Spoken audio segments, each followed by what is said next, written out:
যে বাংলাদেশে প্রায় ৯৫% শিক্ষা বেসরকারি শিক্ষকদের মাধ্যমে শিক্ষা কার্যক্রম পরিচালনা করা হয়। আপনারা জানেন যে শিক্ষা যে কারিকুলাম, শিক্ষার যে সিলেবাস, সেটা সরকারি এবং বেসরকারি উভয় একই সিলেবাসে পড়াশোনা করানো হয়।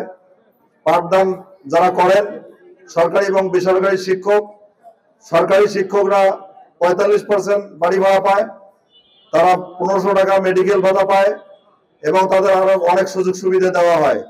কিন্তু দুর্ভাগ্যজনক হলো সত্য যে বাংলাদেশ স্বাধীনতার ৫৪ বছরে এসে এই মুহূর্তে যেখানে বৈষম্যের বিরুদ্ধে এই দেশ স্বাধীন হয়েছে, এই দ্বিতীয়বার স্বাধীন দেশে আজকে শিক্ষকরা আজকে বাড়ি ভাড়ার জন্য দিনের পর দিন রাজপথে তারা কাটাচ্ছে। আমরা অনতিবিলম্বে শিক্ষকদের এই দাবির সঙ্গে একাত্মতা পোষণ করে আমরা মাননীয় ইন্টারিম সরকার, এই সরকারকে, ডক্টর ইউনূসের সরকারকে আমরা আহ্বান জানাই যে শিক্ষকদের যে ন্যায্য দাবি, যৌক্তিক দাবি, এই দাবি আপনারা দ্রুত মেনে নেন।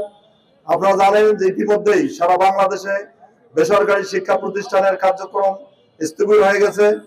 পাঠদান, আভ্যন্তরীণ পরীক্ষা, পাবলিক পরীক্ষা, সমস্ত শিক্ষা কার্যক্রম থেকে আমাদের বেসরকারি এমপিভুক্ত শিক্ষক যারা আছেন তারা বিরত আছেন। এই অবস্থায় আমরা মনে করি যে শিক্ষার ব্যাপক ক্ষতি হচ্ছে।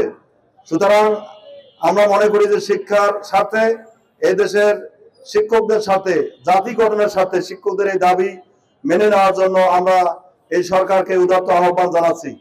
আমরা বাংলাদেশ জামায়াত ইসলামী নীলফামারী জেলা শাখার পক্ষ থেকে শিক্ষকদের এই যৌক্তিক আন্দোলন, যৌক্তিক দাবির সাথে একাত্মতা ঘোষণা করছি। আমরা নীলফামারী জেলা জামায়াতের পক্ষ থেকে আজকের এই আদর্শ শিক্ষক ফেডারেশন নীলফামারী জেলা শাখা যে উদ্যোগ গ্রহণ করেছে তাকে আমরা সাধুবাদ জানাই। আমরা জেলা জামায়াতের পক্ষ থেকে সম্মানিত ডিসি মহোদয়কে আহ্বান জানাবো, শিক্ষক সমাজের এই যৌক্তিক দাবি আপনার মাধ্যমে প্রধান উপদেষ্টা বরাবর পৌঁছিবে। এটা হলো শিক্ষক সমাজের যৌক্তিক দাবি। সম্মানিত ভাইরা, বেসরকারি শিক্ষক কর্মচারীদের দাবিগুলো হলো বাড়ি ভাড়া ৪৫% করতে হবে, চিকিৎসা ভাতা ১৫০০ টাকা দিতে হবে, শতভাগ উচ্চ ভাতা প্রদান করতে হবে, প্রস্তাবিত ১০৮৯টি ইবতদায়ী মাদ্রাসা এমপিওভুক্ত করতে হবে, নন এমপিওভুক্ত শিক্ষকদের চাকরি ও শিক্ষা প্রতিষ্ঠান এমপিওভুক্ত করতে হবে, অবসরপ্রাপ্ত শিক্ষক কর্মচারীদের বকেয়া ভাতা অবিলম্বে পরিশোধ করতে হবে।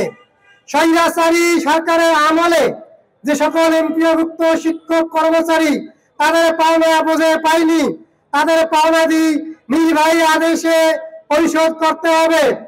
সম্মানিত বন্ধুগণ, আমরা আজকের এই সমাবেশ থেকে নীলফামারী জেলা জামায়াতের পক্ষ থেকে শিক্ষকদের এই ৭ দফা যৌক্তিক দাবি প্রধান উপদেষ্টা সহ সরকারকে মেনে নেওয়ার আহ্বান জানিয়ে, সবাইকে ধন্যবাদ জানিয়ে আমার বক্তব্য এখানে শেষ করছি।